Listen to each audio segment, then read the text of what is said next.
know and we're really, really not afraid to ask under fractions. First of all, let's make sure we got this down since day one, we know this. If you have a fraction, let's say 7/8, Mr. Top Number is called the numerator.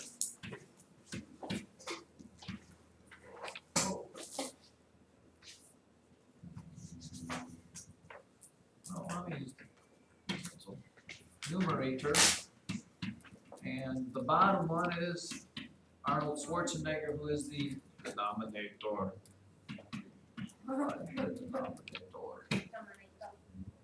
Okay. Numerator, denominator, and then of course the fraction bar is that right there. Fraction bar. Now, with that, we are going to talk about fractional word problems.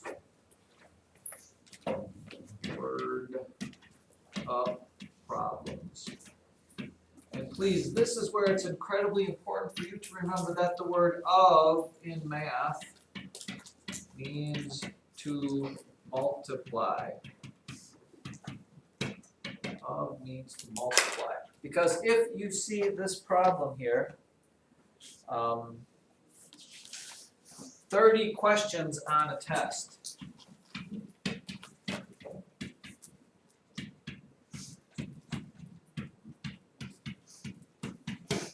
If you got 2/3 of them right, how many right did you get? Well, back in the day, and it's probably not a bad idea, anytime you had a fractional word or story problem, I said 2, Tyler?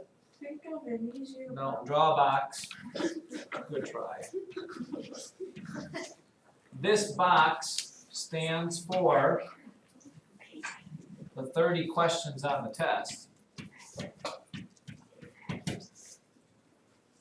We're talking about the fraction 2/3. So that means you're splitting this box into 3 equal pieces. If you take 30 and divide it into 3 equal pieces, each piece is worth, Wade Davis, 10. And I know that 2 of those chunks were how many I got right. So I got 20 of them right.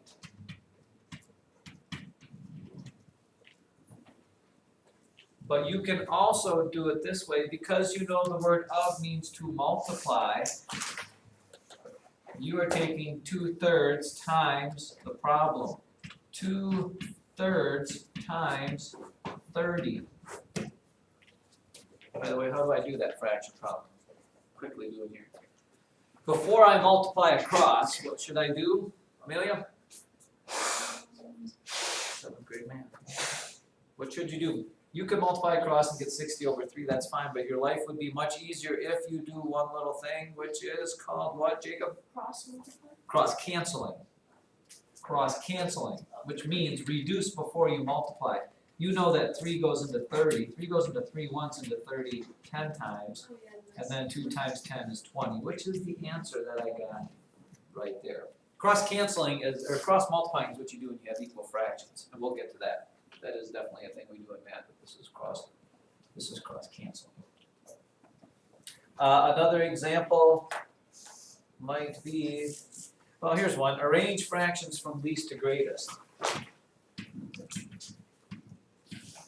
Arrange from least to greatest. In which case you have 3/6, 3/5, 3/8. 3/6, 3/5, 3/8. Anybody? Thought process on this problem. There's 2 different ways that you can do it. Sometimes there's an easy way and there's a hard way. Sometimes there's no other way than the hard way. This one you can actually do the easy way. The easy way, Parker? It's kind of like negatives almost. No, nothing about negatives. Abram? No, they can't be reduced. Somebody? Carter A? No cross canceling. Wow, a lot of good ideas there, but Carter W? forgot what it's called, but you make the bottom number as the same number. That's the hard way to do it, and we'll do that, we'll do that first. If the first way that I'm gonna say doesn't work, then yes, the only way you have to do it, make common denominators is what Carter was going at. But there's an easier thing that would help you first of all. Parker? Draw a picture? No, by the way, you will not draw pictures.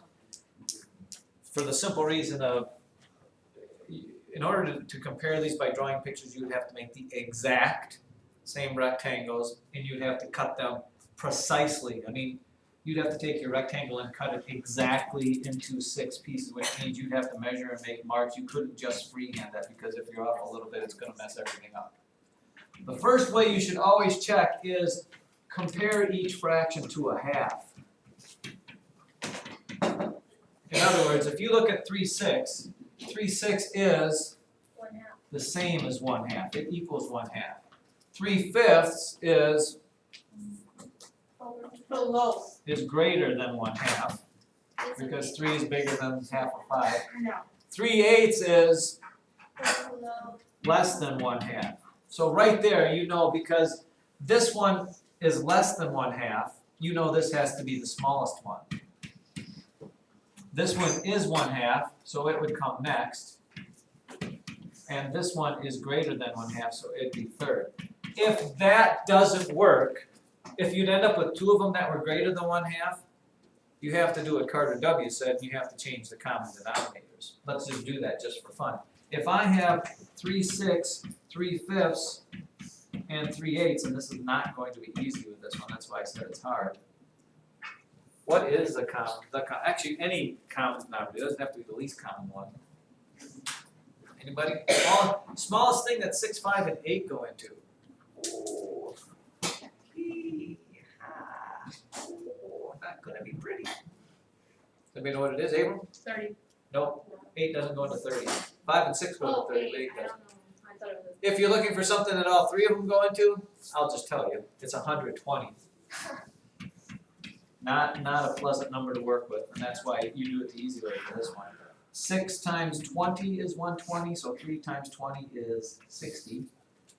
5 times, anybody? 24 is 120, so 3 times 24 is 72. 8 times what is 120? 15. 3 times 15 is 45. So looking at that, 45 is the smallest, so that's why 3/8 came first. 3/6 came next because it was 60 over 120, and 3/5 came last. So I'm gonna guess if the book gives you the problem, you're probably gonna be able to do it by comparing to 1/2 right off the bat. Because they're probably not gonna make it that incredibly difficult for you.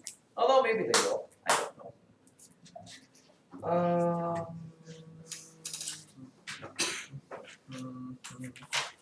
That actually sums up life in general, I think.